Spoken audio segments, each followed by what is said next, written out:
Hello, नमस्कार सभी लोगों को। मैं राम प्रवेश एवरग्रीन ऑनलाइन क्लास में सभी का स्वागत करता हूं। हम लोग पढ़ रहे हैं यहाँ पे एसएससी जीडी के प्रीवियस ईयर के क्वेश्चंस। कल तक हमारी 2 क्लासेस हो चुकी हैं। जो भी क्लासेस होती है यहाँ तक हम देखते हैं कि हम अपना पूरा कॉन्सेप्ट जितना उसका इजी हो सकता है उस सब मेथड यहाँ पे यूज करते हैं। ठीक है, तो चलिए आज के लिए देखते हैं कौन से क्वेश्चंस हैं, और जो भी क्वेश्चंस हैं वो सब प्रीवियस ईयर के क्वेश्चन है। ठीक है, जो भी चाहता है कि हमारा एप्लीकेशन, तो एप्लीकेशन में अभी हमने कुछ पीडीएफ डाली हैं चैप्टर वाइज, उनको मिल जाएंगी। क्विज 1-2 अपलोड हुई हैं, और जो भी वीडियो यहाँ पे बनती हैं वो भी मिलेंगी। और इसकी जो अभी हम पढ़ रहे हैं एक पीडीएफ बन जाती है पूरे पेजेस की क्वेश्चंस की, वो पीडीएफ भी आपको वहीं पे मिल जाएगी। ठीक है, तो ऐप मिलेगा कैसे? आप प्ले स्टोर पे जाओगे, तो प्ले स्टोर पे सर्च करोगे एवरग्रीन क्लासेस, और इस लोगों को आप ध्यान में रखोगे। ठीक है, चाहो तो आप डायरेक्टली मोबाइल से क्यूआर कोड से इसको स्कैन करो तो आपको लिंक यहीं पे मिल जाएगा। तो चलिए देखते हैं आज के हम क्वेश्चंस अपने। पहला क्वेश्चन दिया है कि यदि एक वस्तु का क्रय मूल्य उस वस्तु के विक्रय मूल्य से 30% कम है तो लाभ परसेंटेज ज्ञात करो। तो यहाँ पे पहला कॉन्सेप्ट है हमारा क्रय मूल्य, और अगला दिया है हमारा विक्रय मूल्य। आपको पता है कि लाभ कब होता है? जब विक्रय मूल्य ज्यादा हो और क्रय मूल्य कम हो। मीन्स लाभ जो भी होता है प्रॉफिट, ये प्रॉफिट होता है आपका विक्रय माइनस क्रय।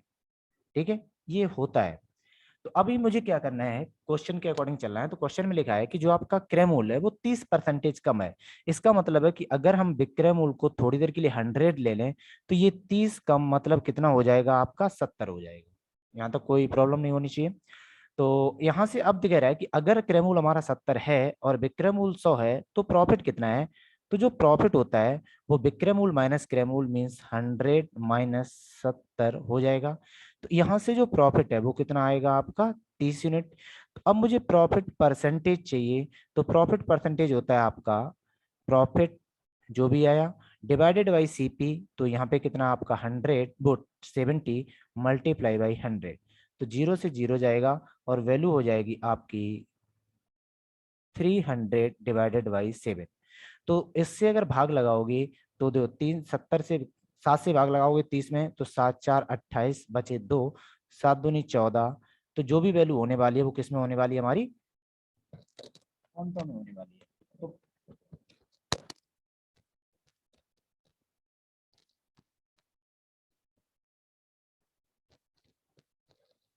अब पॉइंटों में जो वैल्यू है तो उसके अकॉर्डिंग हमारा आंसर कितना हो जाएगा? आपका चौथा हो जाएगा। ठीक है, चलिए नेक्स्ट क्वेश्चन देखते हैं।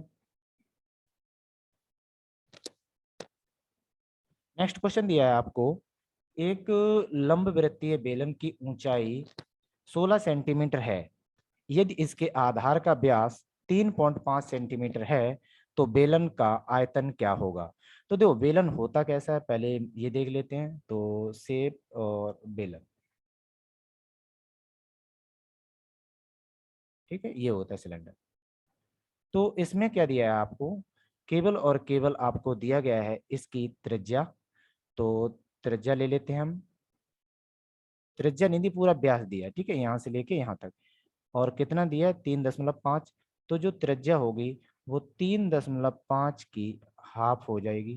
ठीक है, इसकी हाइट दी है, और हाइट कितनी दी है आपको? 16 सेंटीमीटर दी है। तो जो इसका आयतन होता है, सिलेंडर का आयतन, वो होता आधार का area means pi r square into height. ठीक है, इंटू हाइट। तो यहाँ से यही कॉन्सेप्ट लगाएंगे। तो वॉल्यूम पूछा है तो वॉल्यूम निकाल दो, मीन्स आयतन पूछा है तो यहाँ पे आपका क्या लिखा हमने? पाई आर स्क्वायर इंटू एच। तो कॉन्सेप्ट लगाओगे तो ये हो जाएगा 22/7 आर स्क्वायर। तो 3.5 डिवाइडेड बाई 2, 3.5 डिवाइडेड बाई 2, और इसकी हाइट 16 सेंटीमीटर। ठीक है, अब यहाँ से हम देखो कर रहे हैं, 2 से काटोगे और 2 से काटोगे मतलब 4 से काटोगे, ये हो जाएगा 4। 4 35 35 का मल्टीप्लाई करना है तो यहाँ पे वैल्यू हो जाएगी आपकी 22/7। 35 दूनी 70 में 7, और 35 दूनी 70 में 7, तुमने 4 का मल्टीप्लाई किया तो 7 से ये 7 कैंसिल हो जाएगा, और 7 का 22 में मल्टीप्लाई करोगे तो वैल्यू हो जाएगी 154। और केवल यूनिट का ध्यान रखना क्योंकि यहाँ पे यूनिट समान है तो कोई प्रॉब्लम नहीं, आंसर हो जाएगा 154 सेंटीमीटर स्क्वायर, ऑप्शन नंबर 4। ठीक है, कोई टफ क्वेश्चन नहीं, इजी है। चलिए नेक्स्ट क्वेश्चन देखते हैं। नेक्स्ट क्वेश्चन में कह रहा है कि पुनीत 60 किलोमीटर प्रति घंटा की गति से अपने दफ्तर जाता है तथा 90 किलोमीटर प्रति घंटा की गति से घर वापस आता है। तो पूरी यात्रा के लिए पुनीत की औसत गति, और वो भी किसमें चाहिए, मीटर पर सेकंड में। अभी फिलहाल जो भी हमारा आंसर दिया वो किसमें दिया है, किलोमीटर प्रति घंटा में। तो यहाँ पे क्या होता है कि अगर डिस्टेंस इक्वल हो, डिस्टेंस कैसी हो आपकी, इक्वल हो, तो जब डिस्टेंस इक्वल हो तो उस केस में क्या होता है कि अगर हम कहें कि एक डिस्टेंस ये दिया है और एक डिस्टेंस ये दिया है, यहाँ पे चाल है x और यहाँ पे चाल है y, तो यहाँ पे जो एवरेज हो जाएगा, एवरेज, वो एवरेज हो जाएगा 2x बाई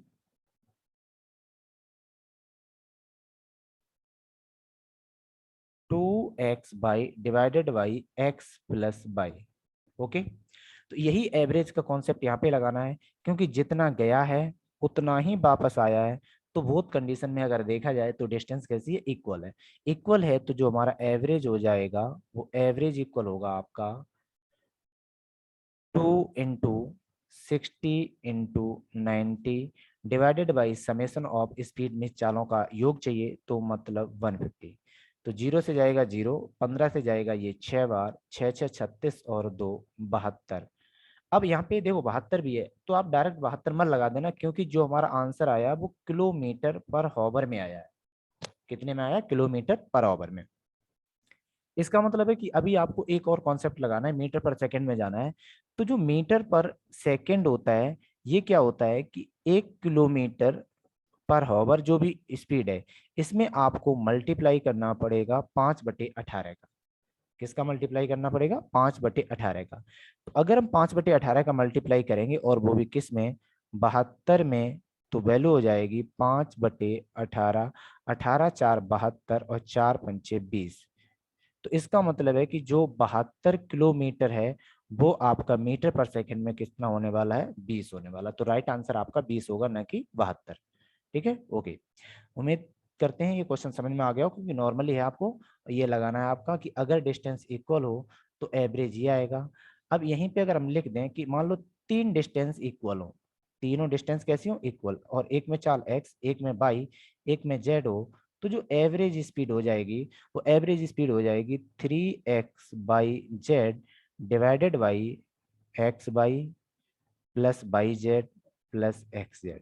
ठीक है, ये आपकी 3 के लिए होती है, 4 के लिए भी ऐसे ही बनती रहती हैं। तो आपको नॉर्मली 3 ही याद करके चल, वो 2 ही याद करके चलनी है जब डिस्टेंस 2 इक्वल हो या डिस्टेंस 3 इक्वल हो। ठीक है, चलिए नेक्स्ट क्वेश्चन में दिया है कि यदि a b से 25% कम है तो इसका वैल्यू फाइंड आउट करना है। अब देखो यहाँ पे एक कॉन्सेप्ट हम बता दें। कॉन्सेप्ट ये है कि जो हमसे पूछा गया वो देखो, हमसे पूछ रहा है कि 2b-a डिवाइडेड बाई a का वैल्यू पूछ रहा है। तो जब भी दो वैल्यू आपको फ्रैक्शन में दी हो तो अगर देखा जाए तो वो एक रेशियो होता है। क्या होता है, रेशियो। तो जो भी पूछा गया वो आपसे रेशियो पूछा गया है। अब रेशियो पूछा गया है तो वैल्यू अगर हमें रेशियो में मिल जाए या रियल में मिल जाए, किसी में मिल जाए, हमारा आंसर आ जाएगा। मतलब है कि रेशियो फाइंड आउट करने के लिए दोनों हमारी वैल्यू यूज हो सकती है, आपका रेशियो में भी और आपका रियल में भी। तो यहाँ पे आप कह रहा है कि दो वैल्यू हैं, एक है ए और एक है बी, लेकिन जो ए है वो 25% कम है। कितना कम है, 25%। मीन्स अगर बी का वैल्यू 100 होगा तो 25% इसका वैल्यू 75 होगा। ठीक है, अब यहाँ से क्या करना है, इसको सिंप्लीफाई करना है। तो 25 से डिवाइड करोगे 3 टाइम्स और 25 से डिवाइड करोगे 4 टाइम्स। तो जो रेशियो है वो आपका कितना रहेगा, 3:4। मीन्स ए का वैल्यू 3 पुट करना है और बी का वैल्यू आपको कितना पुट करना है, 4 वैल्यू करना है। तो यहाँ पे हम क्वेश्चन को कर रहे हैं तो यहाँ पे 2 × 4 -3 डिवाइडेड बाई 3। तो 4 दूनी 8, 8 में से 3 जाएगा, बचेगा 5 डिवाइडेड बाई 3। तो आंसर आपका कितना हो जाएगा, 5/3। ठीक है, नॉर्मली क्वेश्चन था, रेशियो वाला था और हो जाएगा सबसे। ठीक है, चलिए नेक्स्ट क्वेश्चन देखते हैं। नेक्स्ट क्वेश्चन में दिया है कि ए और बी क्रमशः 28,000 और 24,000 के निवेश करते हैं। साझेदारी का क्वेश्चन है। ठीक है, साझेदारी में क्या होता है, यहाँ पे एक कॉन्सेप्ट चलेगा, जो प्रॉफिट होता है मीन्स लाभ। लाभ हमेशा जो रेशियो बनाता है वो पूंजी, और पूंजी कितने समय के लिए लगाएगी। ये जो अनुपात आएगा वो अनुपात आपका लाभ का आता है, ठीक है। इस पूंजी को इसमें अकॉर्डिंग लाभ में डिवाइड करते हैं। अब यही चीज यहाँ पे है क्या कि दो कैंडिडेट हैं, एक है ए और एक है बी। ए कैंडिडेट है 28,000 रुपये लगाता है तो उसका 28,000 यहाँ लिख दो, और एक कैंडिडेट है 42,000 का इन्वेस्ट करता है तो 42,000 उसके पास लिख दो, ठीक है। ए 8 महीने के लिए निवेश करता था, तब बी 1 वर्ष के लिए निवेश करता है। तो ध्यान रखना कि यहाँ पे 8 महीने दिए हैं और यहाँ पे 1 वर्ष दिए। टाइम जो भी चलेगा वो आपका 1 इकाई में चलेगा। तो अब आप चाहो तो 8 महीने को ईयर में कन्वर्ट कर लो, लेकिन भिन्न बन जाएगी, उससे कोई फायदा नहीं है। तो हम क्या करेंगे, जो 1 वर्ष उसको 12 महीने लेके चलेंगे, ठीक है। तो यहाँ पे जो टाइम है, इसने इन्वेस्ट किया 8 महीने के लिए और इसने इन्वेस्ट किए 12 महीने के लिए। अभी हमने बोला है कि जब पूंजी और टाइम का मल्टीप्लाई हो जाए तो जो भी होता है वो क्या बन जाता है, लाभ बन जाता है। इसका मतलब जो भी बना है वो लाभ का अनुपात बन चुका है। अब इसको हम सिंपलीफाई कर रहे हैं। सिंपलीफाई का मतलब है कि यहाँ पे 3 जीरो हैं और यहाँ भी 3 जीरो, काट सकते हो। 14 से कटेगा ये आपका 2 बार और 14 से कटेगा आपका ये 3 बार। मतलब है कि यहाँ पे हो जाएगा 4 8 दूनी 16 रेशियो 3 12 3 36। तो 4 से काटोगे 4 बार और 4 से काटोगे 9 बार, ठीक है। तो इसका मतलब है कि जो भी इनका लाभ है वो आपका 4:9 में डिवाइड होने वाला है, ठीक है। अब 4:9 में डिवाइड होगा लाभ, पर लाभ है कितना? लाभ दिया है 21,125। तो लाभ चाहिए किसका? बी का। तो आपको पता है कि जिसका मान चाहिए वो हमारा ऊपर रहेगा, मतलब बी का आपको लाभ चाहिए। तो बी का वैल्यू कितना है? 9, और दोनों का समेशन नीचे मीन्स 13, और जिसमें से लाभ चाहिए उसका मल्टीप्लाई कर दो, मतलब 21,125, ठीक है। तो 21,125 को सॉल्व करोगे तो वैल्यू आएगी 14,625, ठीक है। इसको सॉल्व करना आप लोग। 14,625 नॉर्मली था, कारोबारी का था, मतलब एक बिजनेस पे क्वेश्चन था और इजीली क्वेश्चन था, सबसे इजी यही क्वेश्चन था। चलिए नेक्स्ट क्वेश्चन देखते हैं। एक आपका दिया है बार ग्राफ दिया है, मतलब जिसमें एक लाइन बनी होती है और उसकी वैल्यू दी होती है। क्वेश्चन में दिया है कि नीचे दिया गया रेखा चित्र 5 लगातार वर्षों Y1 Y2 Y3 Y4 and Y5 के लिए आयात से निर्यात के अनुपात को दर्शा रहा है। मतलब है कि जो वैल्यू है वो आपको क्या बता रही है? आयात डिवाइडेड बाई निर्यात, ये बता रही है। मीन्स आयात आने वाला, इंपोर्ट डिवाइडेड बाई एक्सपोर्ट, जो भी इंग्लिश में लिखते हैं, ठीक है। अब ये जो रेशियो दिया है तो यहाँ पे हम वही चीज लेके चले हैं कि जो अब ये कह रहे हैं यदि वर्ष Y5 के लिए आयात 76,000 करोड़ है तो वर्ष Y के लिए निर्यात करोड़ में कितना होगा। तो पहले हमें फाइंड आउट करना है कि जो Y5 है उसका रेशियो क्या बनेगा, उसका रेशियो क्या बनने वाला है। तो Y5 यही है, वैल्यू कितनी है? 0.95। तो Y5 के लिए चल रहे हैं 0.95। तो यहाँ पे इसको अगर फ्रैक्शन में कन्वर्ट करोगे तो ये हो जाएगा 95 डिवाइडेड बाई 100, इतना हो जाएगा। मींस वैल्यू हो जाएगी, अगर 5 से डिवाइड करोगे तो 19 डिवाइडेड बाई 20। तो ये आपका क्या आयात, और आयात है कितना रियल में वैल्यू? रियल में वैल्यू है आपका 76,000। तो 19 में कितने का मल्टीप्लाई होगा? तो 19 में 4,000 का मल्टीप्लाई होगा, तो 20 में भी 4,000 का मल्टीप्लाई होगा और वैल्यू बन जाएगी 80,000। बात समझ में आई नहीं आई? तो नॉर्मली क्वेश्चन कितना हो जाएगा हमारा? 2 आंसर, मतलब ऑप्शन नंबर कौन सा है? 2 है। कोई टफ क्वेश्चन नहीं, इजी है, केवल वैल्यू को आपको कंपेयर करना था, ठीक है। चलिए नेक्स्ट क्वेश्चन देखते हैं। सभी क्वेश्चन जो इजी क्वेश्चन है वो यही है, मीन सरलीकरण का है, और सरलीकरण को सबसे इजी माना जाता है और हर पेपर में 10% क्वेश्चन ही कवर करते हैं सरलीकरण के। 3 चैप्टर माने जाते हैं इसमें आपके, सिंप्लीफिकेशन सरलीकरण वाला, दूसरा होता है आपका फ्रैक्शन मीन्स भिन्न, और तीसरा होता है आपका क्या कहते हैं इसको, वर्ग वर्गमूल वाला। तो वो सब इसी एक ही है, ठीक है। चलिए क्वेश्चन में दिया है 4/2। तो 4 को 2 से डिवाइड करोगे तो वैल्यू कितनी आएगी? 2 प्लस 2 माइनस, दोनों का मल्टीप्लाई करोगे तो वैल्यू कितनी आएगी? 8 डिवाइडेड बाई। अब यहाँ से आपको पता है कि जो डिवाइड वाला होता है वो पहले सॉल्व होगा, तो इसको हम पलट देंगे तो वैल्यू बन जाएगी 8 माइनस 3 मल्टीप्लाई बाई 4 प्लस 6, इतना हो जाएगा। तो यहाँ पे 2 2 4, तो वैल्यू बनी 4 माइनस 1/8 डिवाइडेड बाई। अब इसको सॉल्व करोगे तो 3 4 12, माइनस होंगे किसमें से? 14 में से, तो वैल्यू कितनी बचेगी? 2। आगे सिंप्लीफाई करते हैं तो 8 4 32, 32 में से एक जाएगा 31/8 और डिवाइडेड बाई 2। तो 8 नीचे चला जाएगा तो वैल्यू हो जाएगी 31/16, ठीक है। जनरली क्वेश्चन था 31/16 कहाँ पे दिया? हाँ, ऑप्शन नंबर 2। तो इसको क्वेश्चन को हम ज्यादा रिवाइज नहीं करेंगे, सरलीकरण का और इतना तो आप कर ही लेंगे। चलिए नेक्स्ट क्वेश्चन देखते हैं। नेक्स्ट क्वेश्चन, हाँ यही है लाभ वाला, तो मतलब है कि ये भी आपका किसका है, कारोबार का है, ठीक है, साझेदारी का है।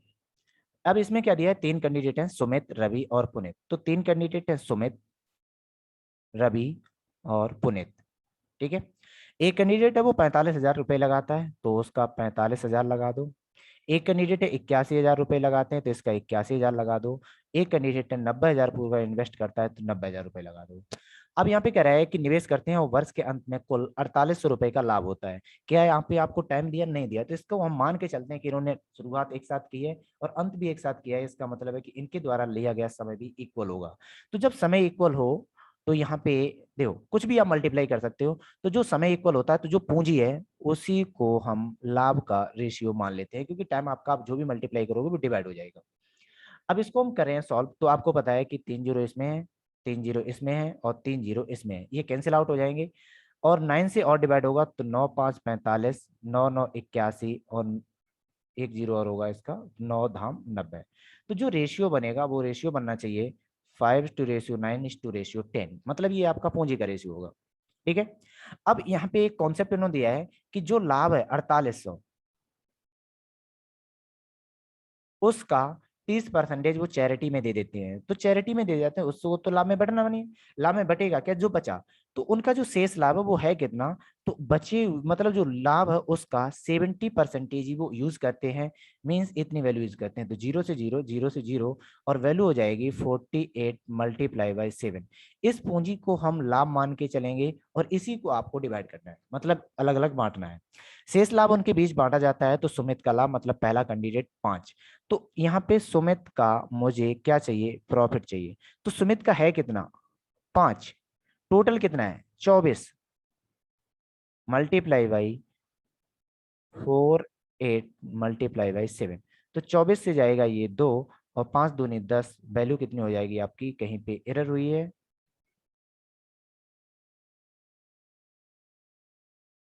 हाँ एक जीरो वाली हुई है, एक जीरो और होगा यहाँ पे, ठीक है। तो यहाँ पे वैल्यू कितनी हो जाएगी आपकी, 700 हो जाएगी, ठीक है। ये यहाँ पे हम 7 में जो जीरो था वो भूल गए थे। तो इनका जो लाभ बटेगा उस लाभ में सुमित का हिस्सा कितने होने वाला है, 700। अब हम कहें कि यहीं पे जो रवि है उसका हिस्सा कितने होने वाला है, तो रवि का वैल्यू कितना है, 9 divided by total 24 multiply by 48 multiply by 70। तो 24 से जाएगा 2, 9 दूनी 18, 18 सत्ते कितने होते हैं आपके, 18 × 7, 126, कितना हो जाएगा 126 और एक जीरो। इसी प्रकार आप चाहो तो यहाँ पे जो कौन कैंडिडेट है पुनीत, इसका भी फाइंड आउट कर सकते हो। इसका वैल्यू कितना था, 10 डिवाइडेड बाई 24 मल्टीप्लाई बाई 48 में 17, ठीक है। 24 से जाएगा 2 टाइम्स और वैल्यू हो जाएगी आपकी 1400। तो इनको हम देख रहे हैं अलग अलग, इसकी कोई जरूरत नहीं, मेरा आंसर जो भी है वो कौन सा है, सुमित वाला, मीन्स आंसर कौन सा हमारा 700, ठीक है। नेक्स्ट क्वेश्चन देखते हैं। नेक्स्ट क्वेश्चन आपका एक सीआई का है, और सीआई में आपको पता है क्या होता है, इसको हम पूरा बेसिक से ही नहीं करेंगे, जो ट्रिक है वही शेयर करें। आपसे कह रहे हैं कि 4 वर्ष में कोई धन 16 गुना हो जाता है। तो आपसे पूछ रहा है कितने वर्ष में कोई वही धन 216 गुना हो जाएगा, केवल ये क्वेश्चन है। तो इस क्वेश्चन में हमेशा ध्यान रखना, जब वही धनराशि की बात हो रही है वही दर चलेगी, टाइम चेंज पूछेगा और आपसे वो पूछेगा। तो आपको क्या करना है कि जो हमारा नेक्स्ट वाला मिश्र धन आया है इसको पहले वाले के बेस में कन्वर्ट कर लो, तो ये वैल्यू हो जाएगी 6 × 3, इतनी हो जाएगी। अब यहाँ का टाइम और यहाँ की पावर का मल्टीप्लाई करोगे तो ये वैल्यू आ जाएगी, means 4 × 3 that is equal to 12। मतलब है कि 12 वर्ष बाद आपका धन 216 गुना हो जाएगा। तो ऑप्शन नंबर कौन सा है आपका, 1 है। यहाँ पे हम पूरा बेसिक से नहीं बता रहे क्योंकि बेसिक से थोड़ा टाइम लगेगा, ठीक है। तो चलिए नेक्स्ट क्वेश्चन देखते हैं, नेक्स्ट और आज का लास्ट क्वेश्चन, ठीक है। तो क्वेश्चन क्या है कि दो कैंडिडेट है, एक है ए और एक है बी। अगर एक कुर्सी है, मतलब कुर्सियां बनानी है, तो अगर ए स्टार्ट करे तो उसको लगते हैं 40 दिन, और अगर बी वही काम करे तो उसको लगते हैं टोटल 24 दिन। तो अगर दोनों का एलसीएम ले, जो हर क्वेश्चन में करना है, तो एलसीएम आएगा 120। इसका मतलब ये पर डे 3 घंटे काम करता है या 3 कुर्सियां बनाता है, और ये पर डे आपका 5 कुर्सियां बना सकता है। ये ये जनरल है, मतलब इतना तो करना ही है आपको, डिटेल फाइंड आउट करने के लिए आपको इतना ही करना पड़ेगा। अब आगे क्वेश्चन के अकॉर्डिंग चलेंगे।